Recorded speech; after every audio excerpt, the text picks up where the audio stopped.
जय हिंद दोस्त, कैसे हैं आप लोग। आज हम लोग बात करेंगे कि अगर आपने केंद्रीय कर्मचारी हैं या राज्य कर्मचारी हैं, जैसे रेल विभाग हैं या डाक विभाग हैं या केंद्रीय सुरक्षा बल, CRP, BSF, SSB, CISF, ITBP, या जो है कि जिला कोई पुलिस है या जिला सशस्त्र बल है, ये सब के लिए वीडियो लाभदायक है। क्योंकि आप समझ सकते हैं कि 1 जनवरी 2026 को केंद्र में 8 पे कमीशन लागू होना है। तो ये सबसे ज़्यादा ये बताया जा रहा है कि आपका बेसिक है 2.86 गुना आपका बेसिक हो जाएगा, या सबसे मिनिमम जो सबसे कम है ये है 1.92 गुना जो है कि आपका बेसिक होगा। तो रही बात कि ये जानकारी आप सबको जानकारी है कि ये विपक्ष द्वारा राज्यसभा या लोकसभा में जो विपक्ष द्वारा पक्ष है, लगातार ये सवाल किए जा रहे थे कि बताइए 8 पे कमीशन यानी 1 जनवरी 2026 को लागू करना है, आपके द्वारा अभी कोई कमेटी गठित नहीं किया गया है, कारण क्या है। तो सरकार द्वारा, शासन द्वारा यह स्पष्ट किया गया था कि हम 8 पे कमीशन लागू करने का मूड में नहीं है। तो ये अनुमान लगाया जा रहा था कि अगर 8 पे कमीशन लागू नहीं होगा तो ये आपका जो है कि वेतन का जो है ये डीए है, डीए का आपका वेतन में बेसिक में मर्ज होगा। तो आज हम तीनों के बारे में समझेंगे कि अगर 8 पे कमीशन लागू होता है 2.86 गुना अगर बेसिक बढ़ेगा तो इसमें कितना वेतन बढ़ेगा। अगर सबसे कम समझ सकते हैं कि 1.92 गुना अगर ज़्यादा बढ़ेगा तो इसमें कितना बढ़ेगा, और वहीं अगर वेतन का मर्ज होगा तो इसमें क्या होगा। तो वीडियो बहुत लाभदायक है, ये सब के लिए है। समझ सकते हैं कि रेल विभाग, डाक विभाग, केंद्रीय सुरक्षा बल, सीआरपी, बीएसएफ, एसएसबी, आईटीबीपी, जो कोई जिला का पुलिस है या टीचर हैं, कुछ भी हैं, सब के लिए ये वीडियो लाभदायक है। तो रही बात कि आपको जानकारी है कि आपका बेसिक कितना है, तो इसमें हम लोग सीआरपी का बेसिक लिए हैं। शुरुआती दौर में जो नए अभ्यर्थी भर्ती होंगे उनका बेसिक होगा 21,700। अगर आप पुराने अगर कर्मचारी हैं या आपको पता है कि मेरा बेसिक कितना है, उसके आधार पर आप जोड़ सकते हैं। कोई दिक्कत परेशानी होगी तो कमेंट के माध्यम से बता दिया जाएगा। सबसे पहले हम लोग जानेंगे 2.86 के आधार पे कितना बेसिक होगा, इस पर कितना क्या बढ़ेगा। उसके बाद हम लोग समझेंगे 1.92 के आधार पे, और जो है जब वेतन मर्ज होगा जो शासन द्वारा कहा जा रहा है, इसको देखेंगे, तीनों देखेंगे हम लोग। तो रही बात कि जो बेसिक शुरुआती दौर में रहेगा सीआरपी का 21,700 पे, अगर 2.86 गुना अगर करेंगे तो बेसिक हो जाएगा 62,062 रुपये। समझ सकते हैं। उस कंडीशन में जो डीए है ये जीरो रहेगा। डीए शुरुआती से जो है कि 1-2% सरकार के ऊपर निर्भर करता है कि जब आपका 1 जनवरी 2026 को 8 पे कमीशन लागू होगा, उसके बाद 6 माह बाद डीए जितना सरकार बढ़ाएगी तो इसमें डीए जुड़ जाएगा, लेकिन डीए उस कंडीशन में आपका जीरो रहेगा। रही बात एचआरए क्या, तो सीआरपी में एचआरए जगह के अनुसार मिलता है। जहां आपका घर है उसको जो है कि डिवाइड किया गया है कि आपका जिस शहर में घर है तो 9%, 18%, 12% करके दिया जाता है। तो रही बात कि हम 9% ही जोड़ रहे हैं, तो 62,062 पे अगर 9% एचआरए जोड़ेंगे तो ये होगा 5885 रुपया। और वही राशन मनी की बात करें तो राशन मनी वही रहेगा जो आपका मिल रहा है, और समझ सकते हैं कि 38 और 37 रुपया। एक जो टॉयलेट अलाउंस होता है, छोटा मोटा अलाउंस, ये 45 रुपया। वहीं हेयर अलाउंस 45 रुपया। और रूम अलाउंस जो समझ सकते हैं कि आपका रूम को मेंटेनेंस करने के लिए जो सीआरपी मिलता है 248 रुपया। तो ये टोटल पैसा जोड़ने के बाद हो जाएगा 71,822 रुपया, यानी समझ ग्रास लीड हो जाएगा 71,822 रुपया, यानी सीआरपी का जो शुरुआती दौर में जो अभ्यर्थी भर्ती होंगे।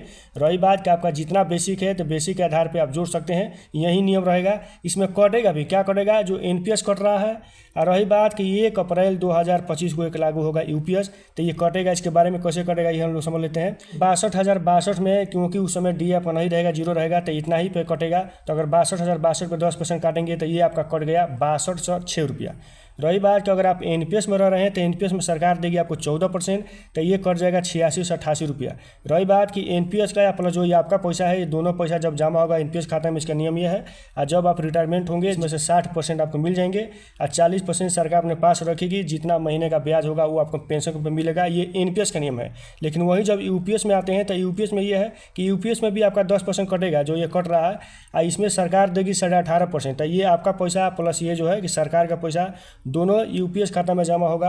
और इसमें ये कंडीशन है कि जब आप रिटायरमेंट होंगे तो इसमें आपको पैसा नहीं मिलेगा। इसीलिए कर्मचारी सब धारणा, कर्मचारी जो है कि सरकार से मांग कर रहे हैं कि हमको यूपीएस नहीं चाहिए, नहीं एनपीएस चाहिए, हमको चाहिए ओल्ड पेंशन, जो पुरानी पेंशन स्कीम है। अगर इसके बारे में जानकारी चाहिए तो वीडियो के डिस्क्रिप्शन में मिल जाएगा कि एनपीएस, यूपीएस और ओपीएस में क्या अंतर है। आपको जानकारी को चाहिए तो डिस्क्रिप्शन में देख सकते हैं। रही बात कि आपका पैसा ये कट जाएगा 10% जो है कि 6206 रुपया। ये सरकार जो यूपीएस में 18.5% देगी 11,481 रुपया। तो समझ ही गए कि पैसा क्या होगा। ये पैसा जब रिटायरमेंट आप होंगे तो उस कंडीशन में आपका बेसिक है, समझ सकते हैं कि कितना आपका बेसिक रहेगा उस कंडीशन में। जैसे ये 62,062 रुपया आपका बेसिक है, तो उस कंडीशन में जब आप रिटायरमेंट होंगे तो उस समय देखा जाएगा कितना आपका बेसिक है। अगर आपने 25 वर्ष नौकरी की है तो उसका 50% आपका जो है समझ सकते हैं कि यूपीएस में पेंशन के ऊपर मिलेगा।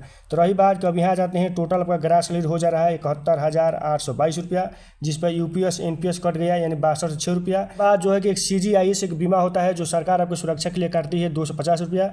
एक और बीमा होता है GIS बीमा जो 30 रुपया कटता है। ये सब पैसा कटने के बाद आपके अकाउंट में आएंगे 65,336 रुपया, यानी जो है कि 8 पे कमीशन लागू होगा, यानी 2.86 गुना के आधार पे।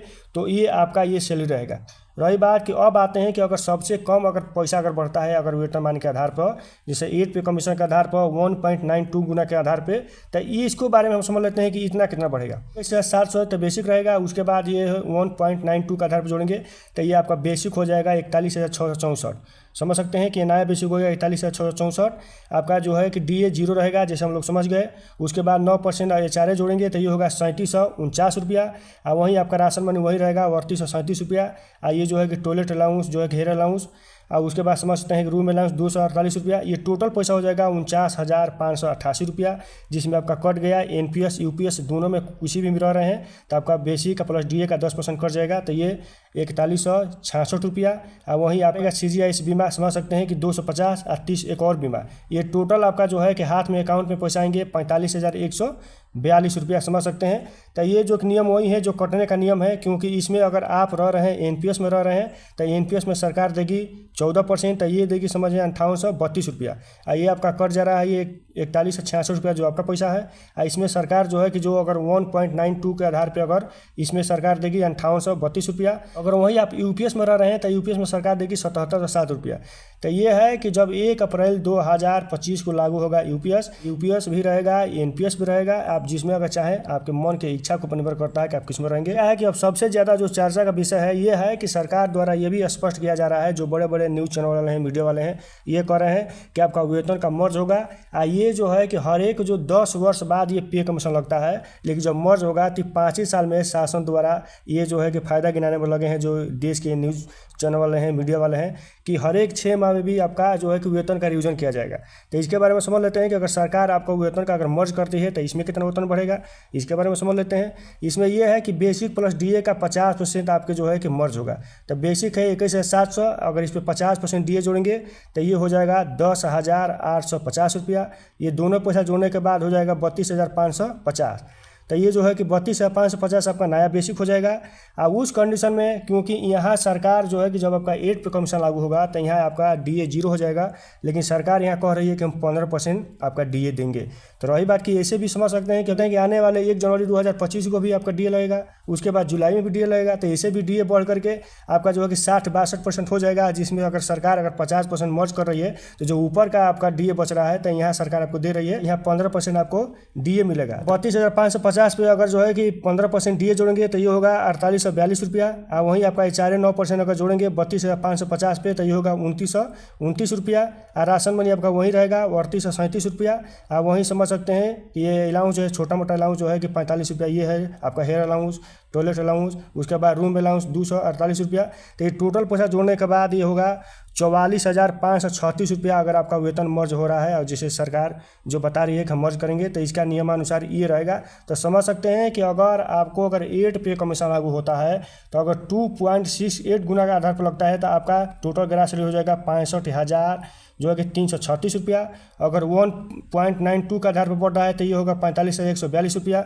अगर शासन द्वारा मर्ज किया जा रहा है तो ये है 44,536 है। तो रही बात कि ये सब जोड़ने के बाद ये जो है कि आपके अकाउंट में पैसा आएंगे कितना 40,500 जो है कि 13 रुपया सब कट पीट करके। और रही बात यह है कि इस पर जो इसके बारे में समझ लेते हैं, क्योंकि इसमें आपका बेसिक रहेगा 32,550 और वहीं DA 15% जोड़ेंगे तो ये 4882 रुपया। तो ये दोनों पैसा जोड़ने के बाद ये हो जाएगा 37,432 पे। अगर 10% निकालेंगे तो आपका पैसा कट जाता है कितना, ये 3743 रुपया। अगर आप NPS में रह रहे हैं तो सरकार देगी 14% यानी 5240 रुपया। अगर आप UPS में रह रहे हैं तो सरकार देगी 18.5% 6924 रुपया। तो नियम यही है कि अगर आप NPS में रहे तो सरकार का पैसा आपका पैसा जब आप रिटायरमेंट होंगे तो 60% आपको मिल जाएगा, 40% सरकार रखेगी, जितना उसका महीने का ब्याज होगा वो मिलेगा। ये NPS का नियम है। UPS में ये है कि जितना सरकार दे रही है प्लस आपका 10%, ये दोनों पैसा NPS खाता में जमा होगा। आप रिटायरमेंट होंगे तो उस कंडीशन में आपको नहीं मिलेगा, पेंशन मिलेगा। जितना आपका बेसिक वो कंडीशन में रहेगा जब रिटायरमेंट होंगे, तो जिस कंडीशन में आपका बेसिक अभी है 32,550, ये मर्ज होने वाला। और रही बात कि जब रिटायरमेंट होंगे तो उस दौरान कितना बेसिक रहेगा, अगर 25 वर्ष नौकरी की है तो ये बेसिक का 50% आपको मिलेगा। समझ सकते हैं कि यूपीएस का नियम है कि पेंशन मिलेगा। वो भी आपका सिर्फ जो है कि एक वर्ष, जिस वर्ष आप रिटायरमेंट होंगे उस वर्ष देखा जाएगा जो है कि 12 महीने का जो है कि कितना बेसिक है उसका जो है कि अनुपात निकाल करके सकते हैं कि 50% आपको जो है कि पेंशन मिलेगा। तो वास्तव में वीडियो अच्छा लगा हो तो वीडियो को शेयर करिए, सब्सक्राइब करिए। जहाँ भी रहिए स्वस्थ रहिए, मस्त रहिए। जय हिंद, जय।